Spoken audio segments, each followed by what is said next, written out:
my friends. Okay, so we're just back for our story, and I have a little butterfly poem I want to share with you. So we'll do that. So we'll start with our story, and our story is called Fanny.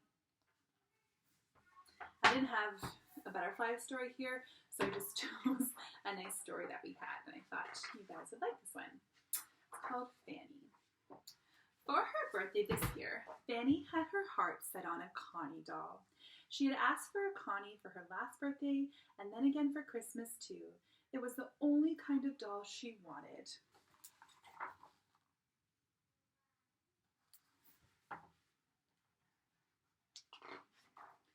But Fanny's mother was very clear. I'm not going to get you one of those Connie dolls, so please stop asking for one. Mom, Fanny said, everybody has one. That was true. Fanny's two best friends both had Connie dolls, which they adored. The answer is no, her mother said. Why? Because I don't like the way Connie dolls look, said her mother. They're just too much.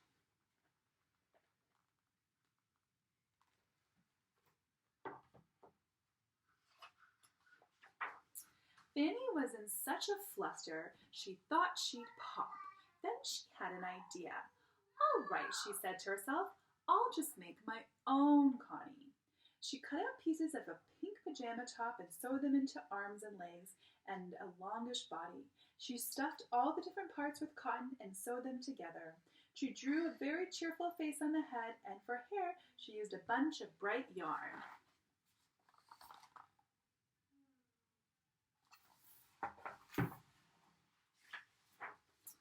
Fanny worked on her doll all afternoon, and at last she was done.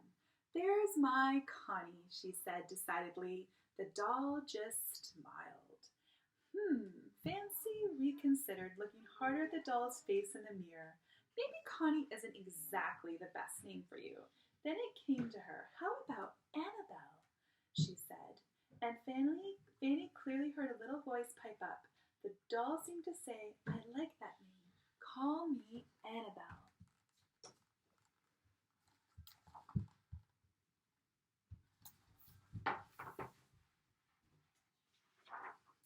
When Fanny's mother peeked into the room, she burst into a big smile.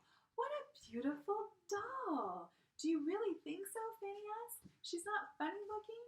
I think she's marvelous, her mother said. That night, Fanny tucked Annabelle into bed and gazed at her for a long time. I made you, she said. I can hardly believe it. Maybe you are marvelous.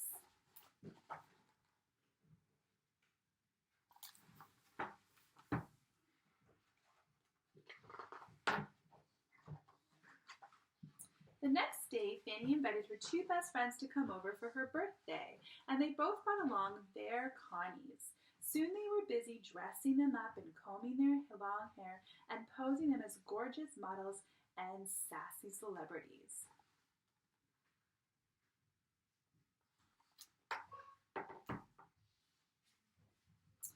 Before long, Fanny brought out her homemade doll. Guess what, she said proudly. This is Annabelle. Her friends didn't say a word. Fanny tried to include Annabelle in the activities, but her friends acted like Annabelle wasn't even there. She did look sort of puffed up and odd compared to those Connies, Fanny had to admit. Finally, she took the doll into her bedroom and stuffed her into a dresser drawer.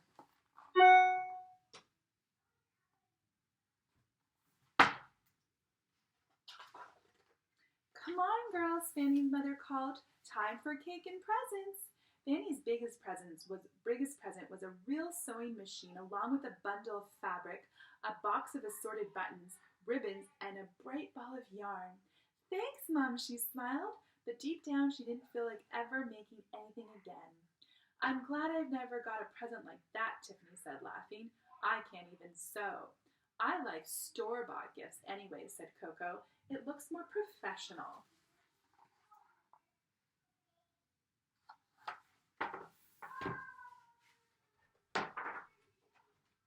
That night, Fanny couldn't fall asleep because she couldn't stop thinking about Annabelle.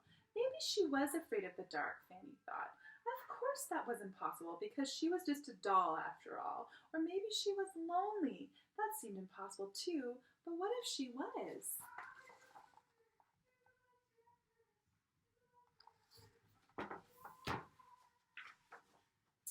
Fanny went to the dresser and pulled open the drawer. There was Annabelle smiling up at her. Fanny frowned. I must admit, you are different. Then she heard the little voice again. The doll seemed to say, You made me. Don't you love me?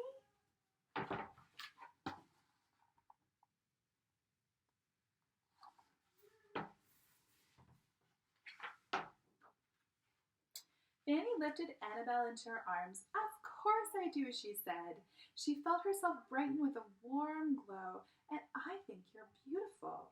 She carefully settled Annabelle into bed and snuggled close behind her. And you are so soft and cuddly too, Fanny said. Good night, Annabelle. Sleep tight. Tomorrow is going to be a busy day.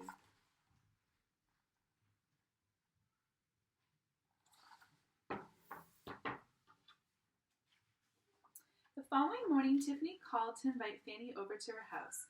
Coco would be there as well, with her dolls, of course. I'll ask Annabelle if she wants to come, Fanny said. You can play with our Connies, Tiffany offered. We have extras. But I think Annabelle wants to come, Fanny told her. I'm almost positive.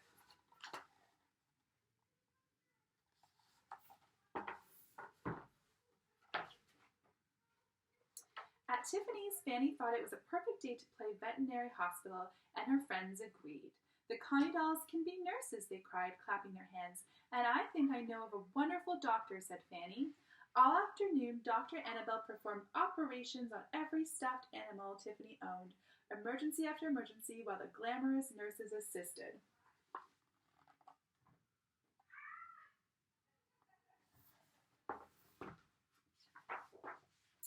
That evening, Fanny's mother looked into her bedroom. What are you up to in here? She said. You've been so busy. I'm making some clothes for Annabelle, Fanny said. She only had one dress to wear. After she made Annabelle 2 new jumpers, she thought of something else every little girl needs, and she made that too, one step at a time. This is your very own doll, Fanny said. What shall we name her? Annabelle was smiling. We could call her Dolly, she said. That's too ordinary, Fanny replied. How about Sally? And now Fanny heard a new tiny voice pipe up. So she made a doll and then a doll for her doll.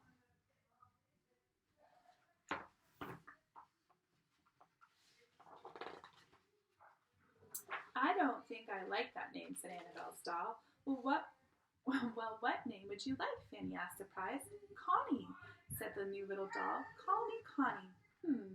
Fanny considered. I'm sure there's never been a Connie like you. Yes, said Annabelle positively. Let's call you Connie. And there they are. There's Fanny and Annabelle and her doll, Connie. Awesome. So I hope you enjoyed that story. And that story came to us because my mom's name is Connie. And it's a cute story, and it's all about making your own toys and making your own things to play with. And we made this butterfly this week, and we made lots of things actually. So you can make more, and you could even try making a doll. Some of you have already done some sewing lessons with me, so there's lots of stuff you can always work on. And I have this little poem, and I wanted to read it. It says, the fuzzy little caterpillar curled up on a leaf, spun her little chrysalis, and then fell fast asleep. While she was sleeping, she dreamed that she could fly, and later when she woke, she was a butterfly. Okay, I'm going to do it again. I'll do proper actions this time. So the fuzzy little caterpillar curled up on a leaf. She spun her little chrysalis and then fell fast asleep. While she was sleeping, she dreamed that she could fly, and later she woke, she was a butterfly. There we go. And then the last activity for today is that we did our butterflies landing on us before. So we did this calming activity where we were rocks, we tensed up our bodies, and then we were a butterfly. We let our butterfly come and find its own rhythm on our chest. So if we were feeling anxious or nervous or angry or sad, it maybe was going a bit faster, and then slowly it calmed itself and came to a steady beat until it just stopped. And so another activity that's sort of connected to the butterfly, and because butterflies spend so much time with flowers, is one that we've done before in class with just taking deep breaths. And we've also practiced that, taking breaths with the rainbow breathing and with meditation. But this one's just an imaginary one. So what I want you to do is close your eyes, or you can even leave them open, but imagine in front of you a bunch of flowers, just a whole field of flowers. And what you're going to do is you're going to go and you're going to pick a flower, and you're going to bring it up to your face, and you're going to breathe in its smell. So you're going to breathe in through your nose, and you're going to smell it going, and then you're going to blow out and blow its petals away. So let's do it again one more time. You're going to go into the field, and you're going to pick a flower and smell it, and then blow its petals away. There you go. Okay? So that's a good one to take deep breaths, and it's also something you can do to breathe your mind to calm down. So you can close your eyes and do it. Pick a flower, smell it, and then breathe away the petals, and you can imagine them flying and floating all out around. Okay, my friends, so I hope you had a good lesson of weeks, or lesson with me today for the week. And I will see you next week, and we'll do more fun things. All right, I love you. Bye.